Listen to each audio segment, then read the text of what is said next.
Rabong.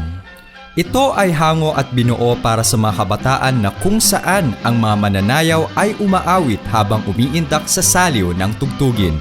Ang rabong ay tinatawag na bamboo shoots sa Ingles. Ang mga letra ng himig na ito ay naglalarawan kung gaano kasarap ang rabong.